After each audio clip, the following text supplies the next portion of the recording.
Philip, thank you so much for joining me. So I want to start with your early childhood days. Tell me how you were like as a kid growing up. Where did you grow up? Tell us stories about your household. Like, how is it like with your family? Thanks for inviting me, Yanni. I'm an only child, so I grew up without any siblings. My father is a school art teacher, and my mom is a housewife. So, growing up, I have no siblings to play with. So I grew up basically just drawing and a lot of drawings. Because I'm a son of a school art teacher, so I just spend my time, drawing and painting and sculpting, because my father will also do that on weekends. So a child, you see the father do what he does, and then you just do that. Yeah. And I mean, people always ask me that I'm the only child. Do I feel lonely? I don't feel that way. It's like I grew up in that world, you see. So I'm very used to being alone, And as and when I want to, I will just live in my own imagination. And I watch a lot of TV. When I was old enough, my parents allowed me to go to the cinemas alone. And so you see this kid, in slippers and shorts and a singlet, just going to buy a $1 ticket, and you just sit in the cinema and you just live in that world, you see. So that was my childhood. And obviously when I grew older, and the whole thing about, okay, what are you going to do when you are older, and it's ambition, you see. And for me, it was more like, okay, I want to do what those people are doing on television, you see. I want to be a director, I want to make those shows, you see. And so that was how it began, But back then in the 80s, there was no film school, there was no internet, and after finishing my national service, every male Singaporean has to do that, and I got to move on and study something, and I thought the closest I came up with was that I can go to an art school, and my father was very proud of it. Oh, my son is going to art school, because I'm also an artist. So I finished 3 years of art school, and I did very well. And my school principal told me, okay, Phil, you are one of the top students. I'll recommend you to a school in the US, you see, one of the top schools in the US, and I'm quite sure you will get accepted, you see, because I'll write you a recommendation letter. And I researched a school. It was called the School of the Arts Institute of Chicago, and then they have a film program. So that's where I signed up for the film program in Chicago. So it was closer, nearing to my dream of doing what I'm doing. So when I came back I graduated and came back in 91. It was a good timing, very, very good timing, because we even born there in 91, right? You're very young then. Sorry. Television back then there's no cable. Everything is very provincial, everything is very national, there's no cable. If you remember all the way back, if you don't remember, but you will read about it, you see. What happened was in 1990, there was this Gulf War, the invasion of Iraq into Kuwait. Yes, correct. And at that point, it was a bit like a World War III feeling. I was in Chicago back then. And CNN was the only channel that was allowed in Kuwait. So, and because the world was going through this turmoil, in Singapore, you see, for the first time, they allowed CNN to be on the channel in Singapore, you see. So, once you open that particular gateway, you allow CNN into our TV screens, right? And it just opens up this whole thing that, okay, there's CNN, and there's HBO, and the Discovery. And so when I came back in 91, there was CNN. I graduated, I applied for a TV station job in MediaCorp, Singapore national TV station. So it was like, I applied on the same day I was offered a job. Can you come and see us now? So I rushed down, and I got a job immediately. And 3 months later, HBO Asia came to Singapore to set their base here, and they're looking to hire producers. So again, I applied and I got a job. So I spent 3.5 years in HBO. And then MTV back then, the first year MTV was in Hong Kong. And for some strange reason, after 1 year in Hong Kong, they decided to move MTV to Singapore. and I applied, and I also got a job. So it's a lot of timing, you know. I mean, sure, you know, I think I got to be pretty good at what I do, but I think it's timing that I was at the forefront of the evolution of a cable TV. Yeah, so after MTV, 3.5 years, no, MTV was, oh my god, that was a long time ago. MTV was 2 years. MTV was 2 years, and I was senior producer of MTV. And by that time, I was doing a lot of traveling, including to Philippines. I work a lot on Philippines, work a lot on MTV shows that target the Philippines market. You know, and I also spend a lot of time in Bangkok, in Jakarta, in KL. So it's a lot of traveling, and I guess I got a bit exhausted. And one day I got this idea that I wanted to do. Okay, I'm now a TV producer, pretty hotshot MTV producer. Everybody recognizes me. I get to go to all the restaurants and bars without queuing up, you know. And I want to make a movie now, you know. So I quit my job in MTV. I spent about 2 years developing this very popular Singapore novel. It's called A Teenage Textbook. A lot of Singaporeans grew up with that book. I got introduced to the author, and I told him that I have no money.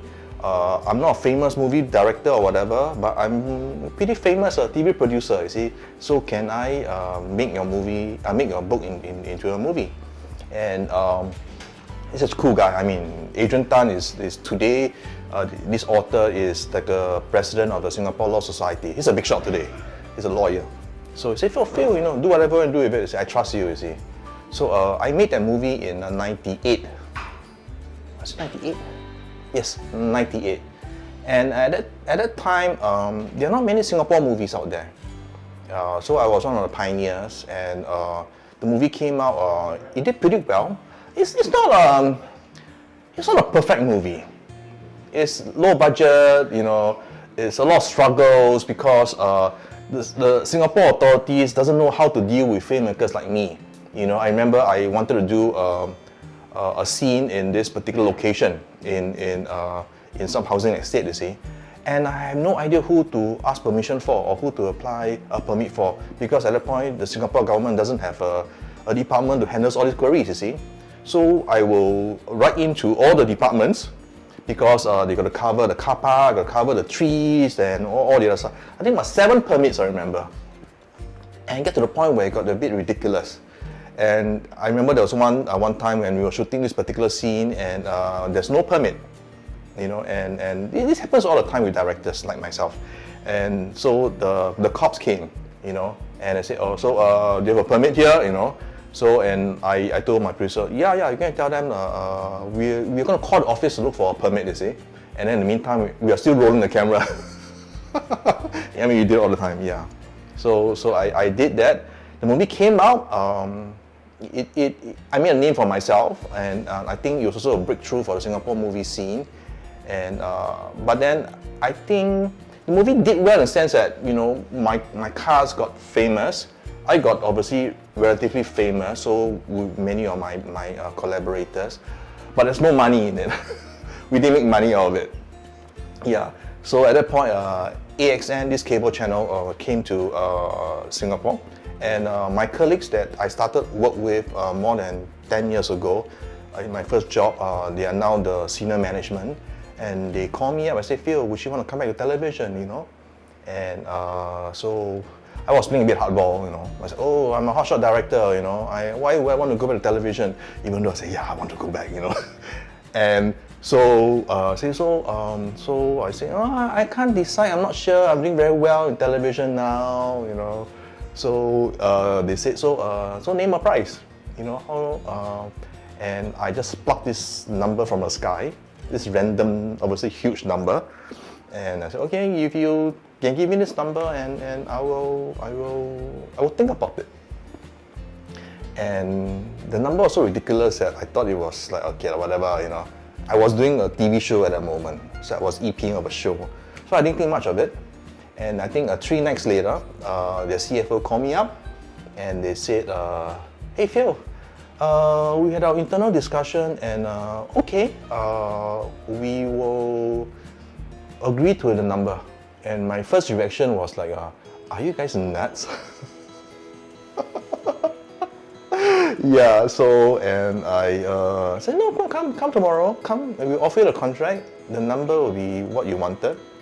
So I hang up, and I went to my parents' room.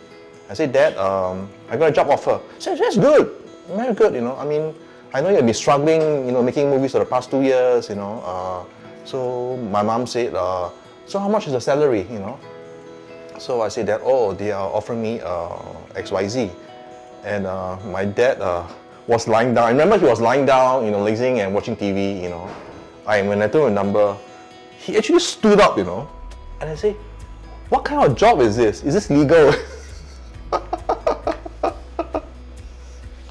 Yeah, so I went back to television as the creative director of AXN, where I supervise, oversee the branding of the channels and all the other very corporate TV stuff, managing my producers and the departments and whatever. I spent about 2 years back in television, about 2 years. But I think at that point when I finished, once someone made a movie, it's very hard to go back into the corporate world. It's very hard. And that 2 years it's so many meetings, I have to wake up in the middle of the night because there's a conference call with Spain. I have to wake up early in the morning, they have a call with New York and LA. It sounds very glamorous, all this international conference call, whatever, but it's just so exhausting. And just as there's no life, I'll be waking up in the middle of the night not knowing which country I woke up in, So after 2 years, I told my parents, I said, I can't do this. This is taking too much of my life. So I quit as a creative director of AXN, and I took a short break, about a 2-year break. I lived in China for a while, trying to find myself. And then when I came back, I told myself, okay, I've been a TV executive, I make a movie, what's the next thing I want to do, I want to make TV drama series. The actual content that the television broadcasting, and that's how I started, doing a TV drama series for the last 15 years. Yeah. And so now, what was the catalyst for you moving into the blockchain space, and why did you start your new project? I entered it, by accident, because I love wine. I'm a wine drinker. I invest in wine futures. That means you buy wines from the barrel, and then you wait for the wines to be bottled and then sold in the retail, and the price goes up. And if you want to sell, you make some money, or else you just keep the wine because you bought the wine at a very low price. So during the pandemic phase, when the world was supposedly coming to an end, there was no vaccine and whatever. I heard of this consignment about $2 million worth of wine futures that nobody wants to buy, And so I called today's my business partner and said, hey Jeremy, I got this access to this pool of wine futures that nobody wants to buy, but I'm quite sure that we hold on to it. The day will come when there's a vaccine, and the price will go up, and voila, we make that margin. And that's how we evolved into wine NFTs. What is the legacy that you want to leave behind? Well, you've already made a mark in the film industry, but in this space, what are you looking for? I get asked that all the time, and obviously people do it for the money, because my friends always joke that, oh, when are you buying a Porsche? When are you going to buy that Sentosa Cove apartment overseeing the sea or whatever?